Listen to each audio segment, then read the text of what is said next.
감사합니다. 하나님 말씀을 보겠습니다. 하나님 말씀은 요한복음 7장입니다. 요한복음 7장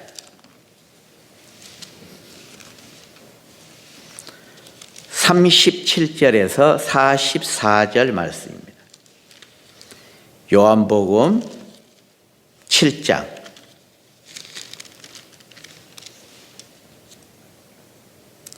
37절에서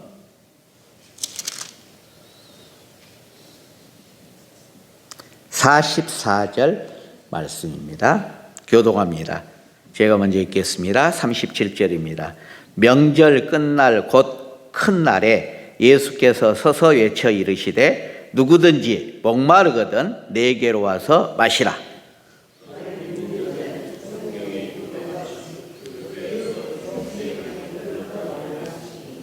이는 그를 믿는 자들이 받을 성령을 가르쳐 말씀하신 것이라. 예수께서 아직 영광을 받지 않으셨으므로 성령이 아직 그들에게 계시지 아니하시더라.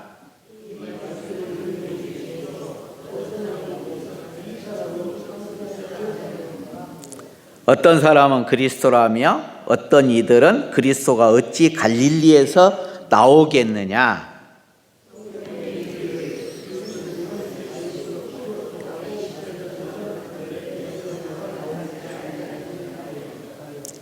예수로 말미암아 무리 중에서 쟁론이 되니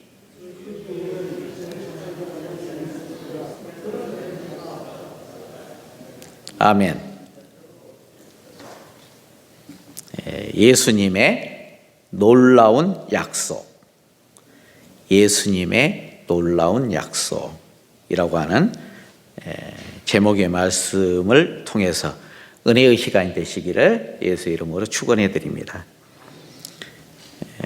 우리는 성령의 역사 가운데 살아가고 있습니다. 교회에는 성령의 역사 가운데 살아가는 데가 바로 교회입니다. 그런데 신앙생활 이렇게 하고 있는 것은 바로 성령님의 도우심, 성령님과 함께 이렇게 살아가고 있는 것이 바로 예수님의 약속이에요.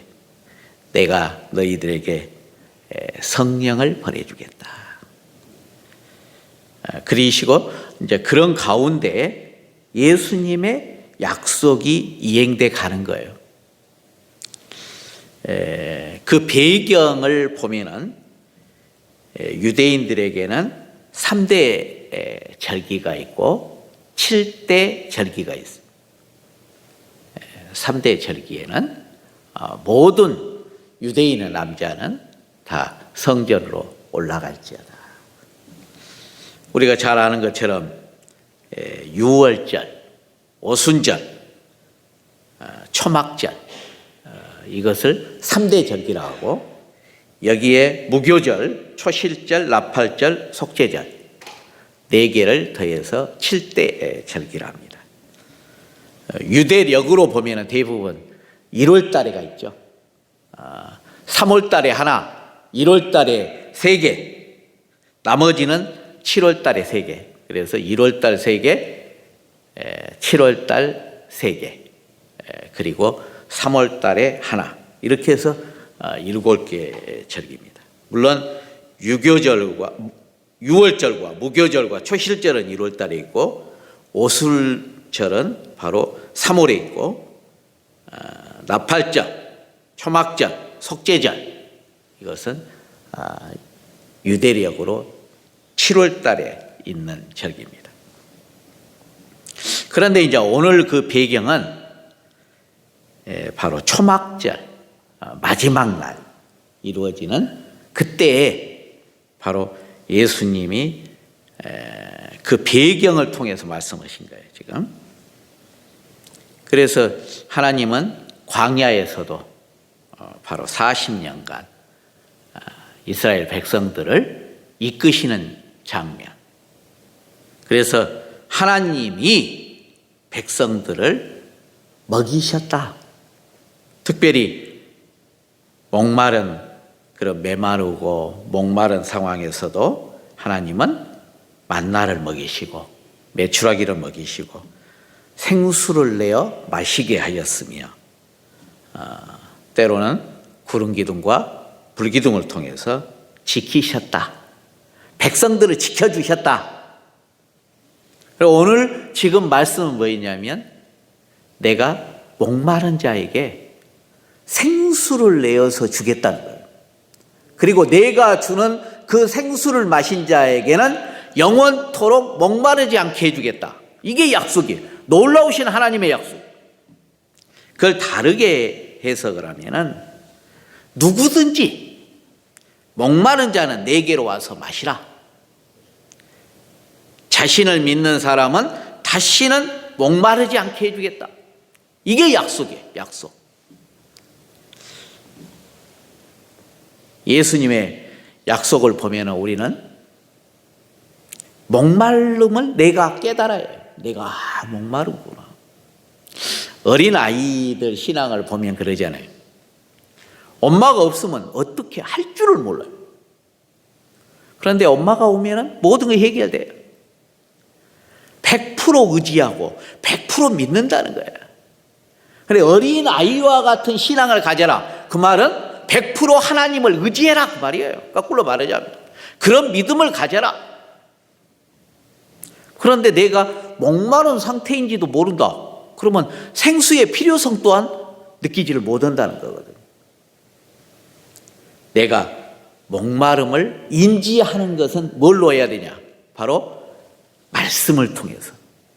우리들은 뭔가 부족한 단계에 있구나. 그걸 느껴야 된다는 거예요. 목마름 단계가 필요하다. 두 번째는 성령님이 내주하심을 느껴요. 그 단계가 있다는 거예요. 성령님의 내주하심. 이건 우리가 영접을 통해서 잘 알고 있어요. 요한계시록 3장 20절 말씀. 예수님이 문 밖에서 두드리로 우리가 문을 열어주고 그러면 내가 너에게 들어가서 먹고 마시리라. 바로 영접의 단계. 그것이 바로 성령님의 내주하심. 성령님이 우리한테 오셔서 함께 하신다. 놀라운 역사의 말씀. 마지막은 그 다음은 바로 성령의 충만함이에요. 성령 충만함. 우리는 그러잖아요. 성령 충만함을 받아라. 그럼 바로 내주하심을 통해서 성령님의 역사하심이 이루어질 때 바로 충만함이 이루어진다. 마지막 단계입니다. 성령님의 넘쳐 흐르는 역사가 이루어진다. 성령님의 역사는 우리가 목마른 자에게 성령님이 오셔서 우리 안에 내주하시고 충만하시고 넘쳐 흐르는 역사가 이루어진다라고 하는 것이 바로 예수님의 놀라운 약속이다. 예수님의 약속, 성령의 역사 하심은 충만의 역사예요. 이런 애가 맞을지는 모르겠는데 열왕기상 17장과 열왕기하 4장에 보면은 과부들의 이야기가 나와요. 예수님은 항상 그러죠. 연약한 자를 지키시는 예수님의 그 모습을 발견할 수가 있어요. 열왕기상 17장에 보면 엘리야가 나옵니다. 엘리야가 사르밧 과부의 이야기가. 너는 사르밧 과부한테 가가지고 그에게 나는 너를 지키라고 이야기를 해놨다. 그래서 거기에서도 놀라운 끝이지가 않아요.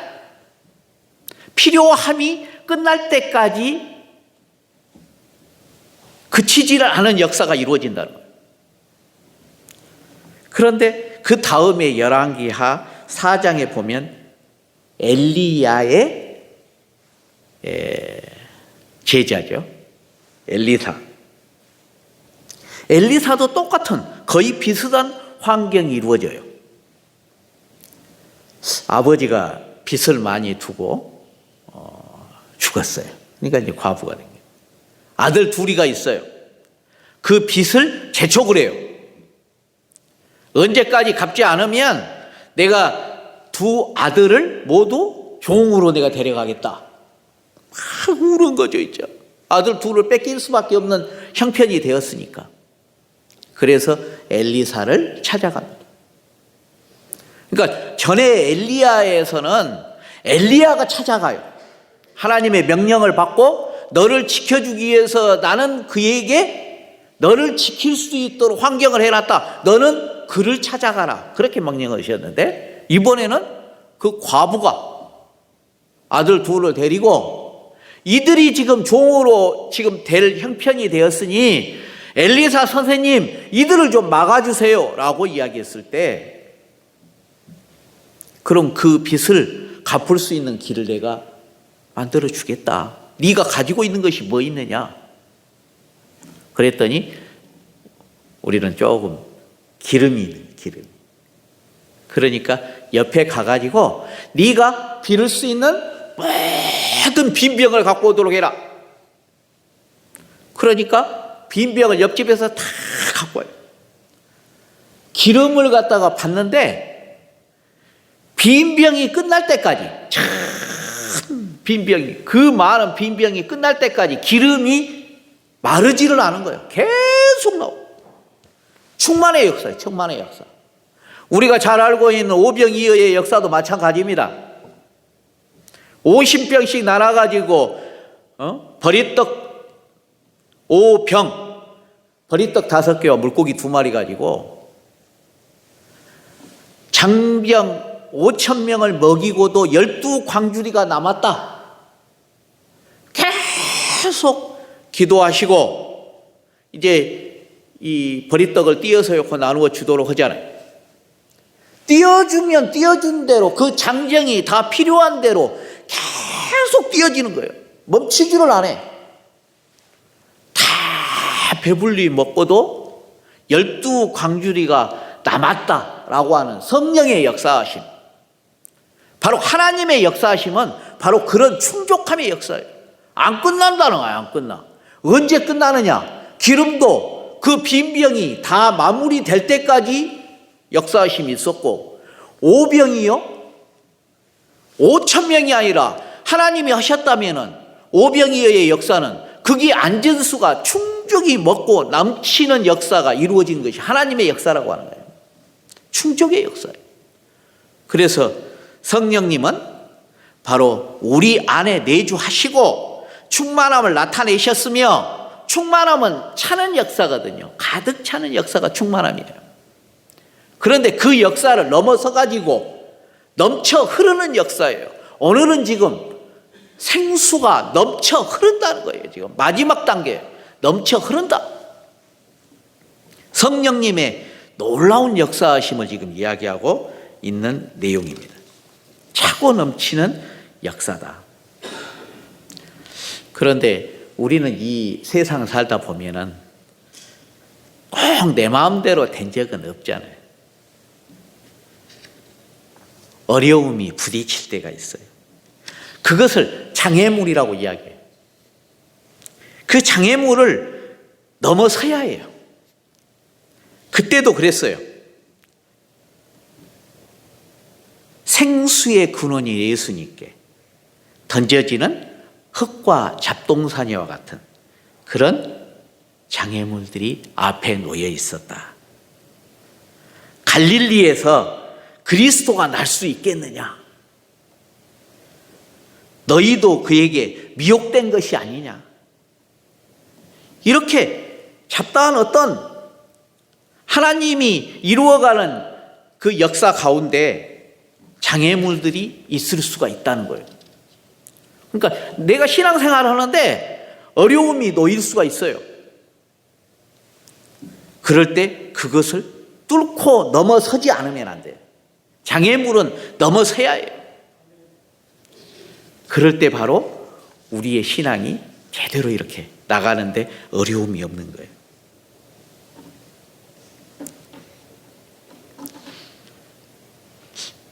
또한 이삭에게도 우리가 잘 아는 것처럼 이 장애물이 놓이게 됩니다. 이삭은 가는 것마다 어떤 장애물을 만났을 때 뚫고 넘어가는 그 일을 어떻게 했냐면 아버지인 아브라함이 우물을 파놨던 그것으로 가요. 다른 것에 안 가고 아버지가 파놨던 우물 그것에 가가지고 셈의 근원이 되시는 그 셈을 갖다 다시 파는 역사가 이루어지게 돼요. 장애물을 제기하는 방법, 바로 이런 방법이다. 아브라함이 팠던 우물 다시 파는 역사. 그리고 유대인들에게도 에레미야 2장 13절에 보면은 내 백성이 두 가지 악을 행했다. 악을 행했다는 거야. 악을. 그것은 바로 그들이 생수의 근원되는 나를 버렸다. 생수의 근원에 대한 이야기가 에레미야에서 나와요. 생수의 근원되는 나를 버렸다. 그리고 스스로 웅덩이를 팠다. 이것이 커다란 악이라는 거예요. 유대인들이 악을 행했는데 그 악이 무엇이냐? 나를 버린 것이다.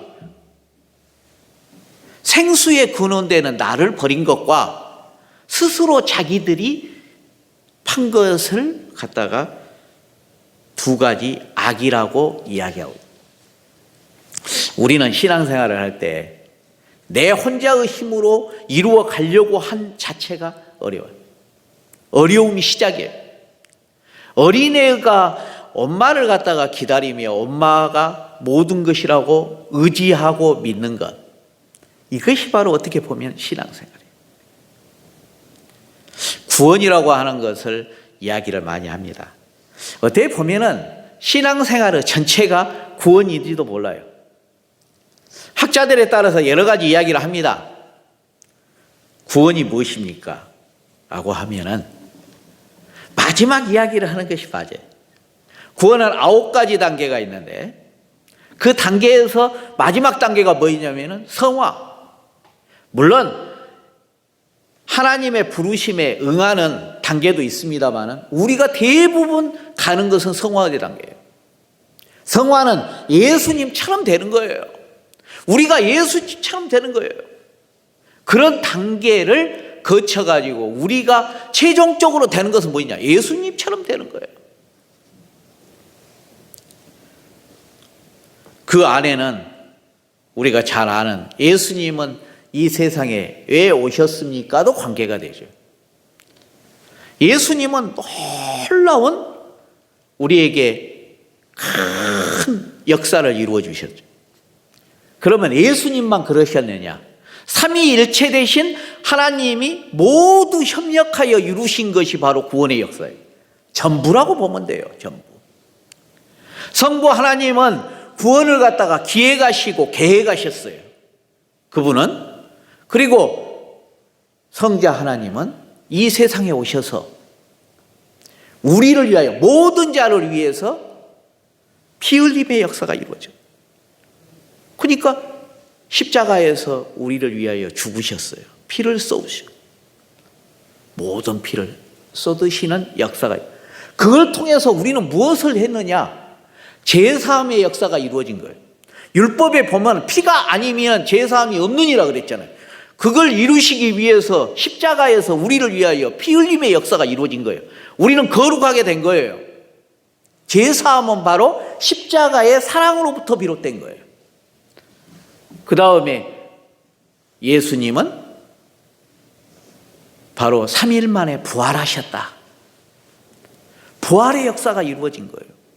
부활의 역사를 통해서 우리는 무엇을 받았느냐? 바로 중생, 거듭남의 역사가 있다. 그러니까 이 거듭남을 제대로 모르니까 너 중생했어? 거듭났어? 막 이런 문제가 생기는 거예요. 예수님이 부활하실 때 우리도 거듭남의 역사가 일어난 거예요. 거듭남의 역사.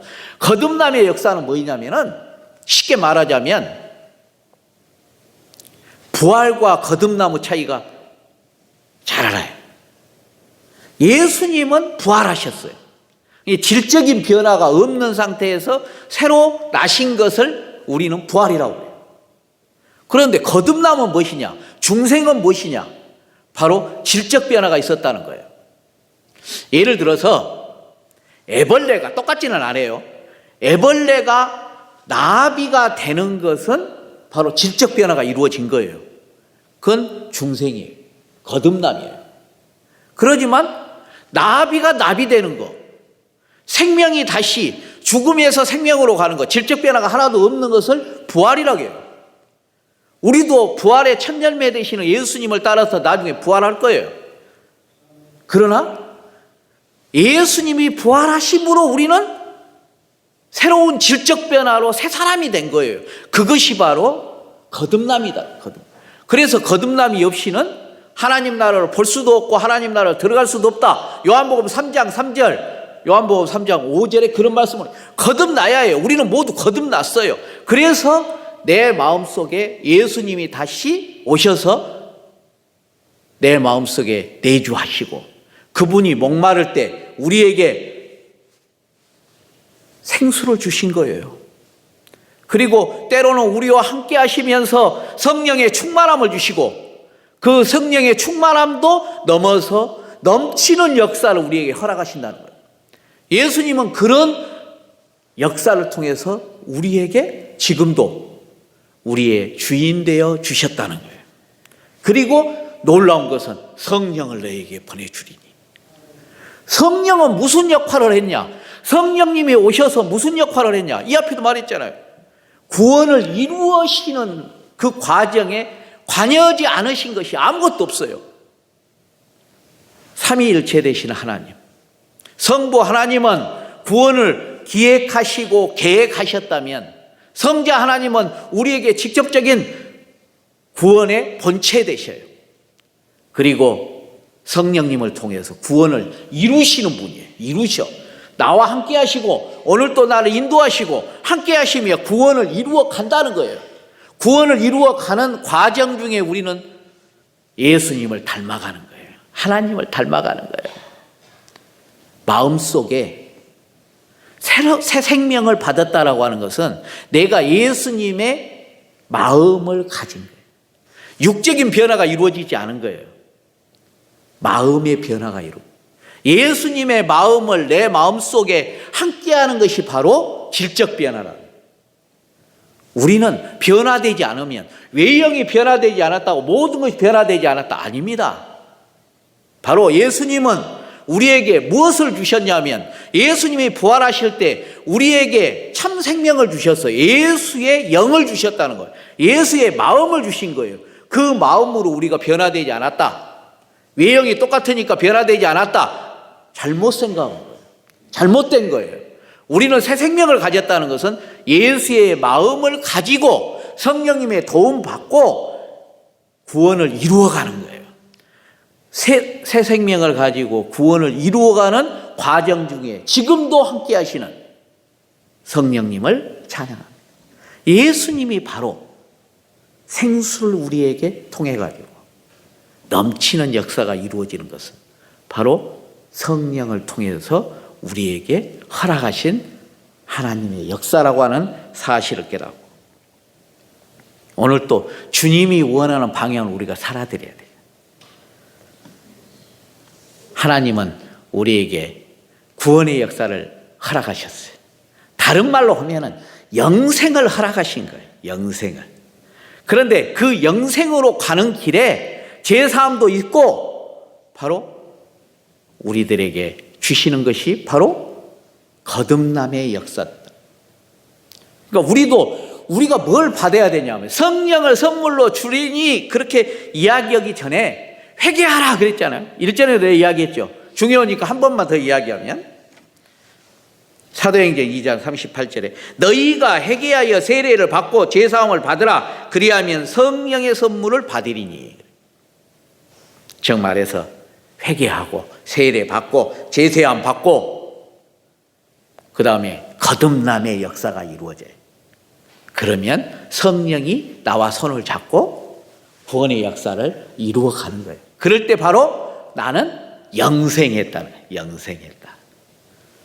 하나님의 그 역사 가운데 놀라운 하나님의 약속을 믿고 끝까지 의지하면서 주님이 오시는 그날 우리는 할렐루야로 주님을 맞이하는 진정한 하나님의 백성 되시기를 예수 이름으로 축원해 드립니다. 기도합니다. 사랑의 하나님 아버지, 예수님은 우리에게 놀라운 약속을 해 주셨습니다. 믿는 자들에게는 목마름의 단계와 성령의 내주하심과 성령님의 충만하심과 성령님의 넘쳐 흐르는 역사를 허락하시겠다고 약속하시고 그 모든 것을 이루어 주셨습니다. 오늘은 거룩한 주일입니다. 주님의 뜻대로 살아가는 귀한 하나님의 백성 되기를 원하오니 인도하여 주시옵소서. 예수님 이름으로 기도합니다. 아멘. 주기도문 예배를